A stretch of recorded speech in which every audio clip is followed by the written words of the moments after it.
Lá no século XIX, sabe, num tempo de muita transformação, a fé era vista como algo misterioso, uma força divina que a gente tinha que esperar acontecer. Só que aí apareceu um homem que resolveu discordar de tudo isso. Ele não ficou esperando por um milagre. Não, ele decidiu que ia construir um.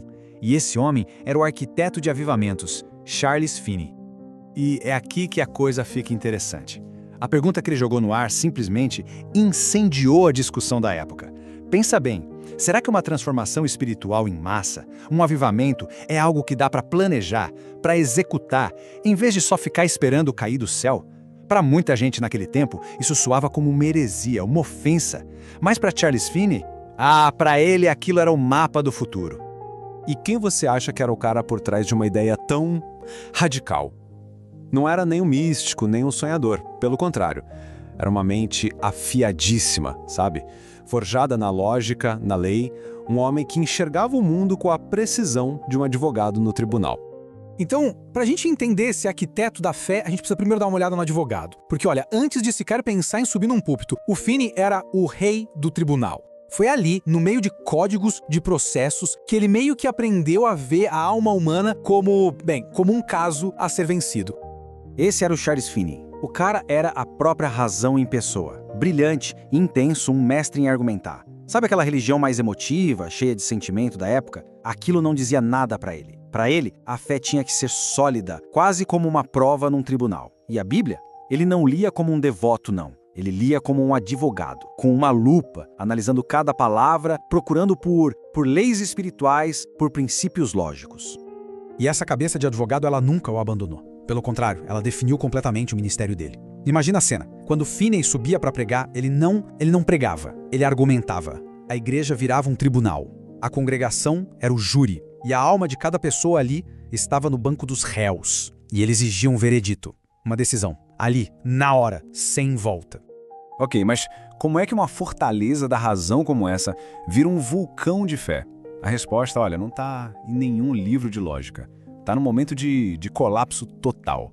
Uma experiência mas tão forte, que a mente dele, que era a sua maior arma, simplesmente foi obrigada a se render. Pensa só nesse cara. Uma verdadeira máquina de lógica treinado para analisar fatos e duvidar de absolutamente tudo que não pudesse ser provado. Um cérebro que queria controlar cada pedacinho da vida. E de repente, essa mesma mente, sozinha numa floresta, foi completamente despedaçada. Ele conta que teve um encontro com Deus tão real, tão poderoso, que toda a sua lógica virou pó. Não foi um argumento que o convenceu, foi uma força que o quebrou por inteiro e depois o reconstruiu. E olha, é importante entender isso aqui. A conversão do Finney não foi só uma mudança de ideia, foi uma ruptura radical. O advogado cético morreu ali, naquela floresta. E das cinzas da razão dele nasceu um homem em chamas, movido por uma força que ele não conseguia explicar, mas que o dominava completamente. Essa frase dele, ela diz tudo. Foi exatamente isso. Momento em que o cérebro, a maior ferramenta dele, finalmente se curvou diante de algo muito maior. E dessa rendição, nossa, uma energia explosiva foi liberada. Depois de renascer dessa experiência, o Finney tinha uma nova missão de vida. E ele atacou essa missão com a mesma intensidade, a mesma lógica de antes. Para ele, o avivamento não era um raio que caiu do céu por acaso. Não, era o resultado certo, previsível, de uma espécie de ciência espiritual. E os métodos dele eram a teoria dele na prática. Tinha o tal do Banco dos Ansiosos, um lugar lá na frente para quem queria se converter, transformando a decisão em algo público, na hora. Tinha as chamadas diretas, ele pressionava as pessoas por uma resposta ali mesmo, e a linguagem dele, nossa, ele atacava os pecados da sociedade, tipo a escravidão, com a frieza de um promotor de justiça. Isso era algo nunca visto. Eram táticas de persuasão que, para a igreja da época, eram um verdadeiro choque. E funcionou? Bem, os resultados foram absurdos. Em uma única cidade, Rochester, a gente está falando de umas 100 mil conversões. 100 mil! Isso era uma parte gigantesca da população. Já não era mais um evento de igreja, sabe? Era um terremoto social. Porque o foco do Finney não era só salvar uma alma aqui e outra ali. Ele queria uma transformação moral da sociedade inteira. E os relatos da época são impressionantes. Cidades inteiras mudaram.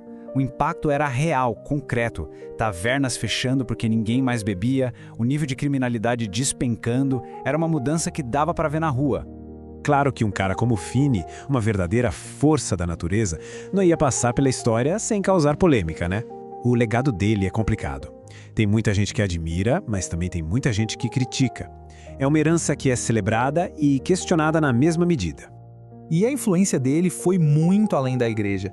Ele virou uma peça-chave na educação e, olha só, se tornou uma das vozes mais fortes contra a escravidão. Ele transformou o Oberlin College num centro do movimento abolicionista. E os métodos dele? A chamada pública, a pregação direta, tudo isso ecoa em muitas igrejas até hoje. Então, a visão sobre o Finney é bem dividida, sabe? De um lado, os apoiadores veem ele como um herói, um reformador corajoso que tirou a fé daquela moleza. Do outro lado, os críticos diziam que os métodos dele eram pura manipulação e que a teologia dele era perigosa porque colocava muita responsabilidade na decisão humana. Mas numa coisa todo mundo concorda: ignorar o cara? Impossível. E aqui a gente chega no coração do pensamento dele. A grande ideia do Finney era essa: o avivamento não é um acidente, não é um milagre que acontece do nada. É o resultado natural de seguir certas leis espirituais. Ou seja, a grande transformação divina, segundo ele, depende da nossa ação. Não é destino, é uma escolha. E é com essa ideia que a mensagem do Finney chega até nós hoje. Ele basicamente inverteu a lógica da fé. Ele dizia: olha, Deus está sempre pronto. A grande questão, tanto naquela época quanto agora, era se a gente estava pronto. Ele deixou um desafio gigante no ar, se a chave para transformar nossa vida e a sociedade está nas nossas mãos, por que a gente hesita tanto em usar? É uma pergunta que continua ecoando tão forte hoje quanto era lá no século XIX.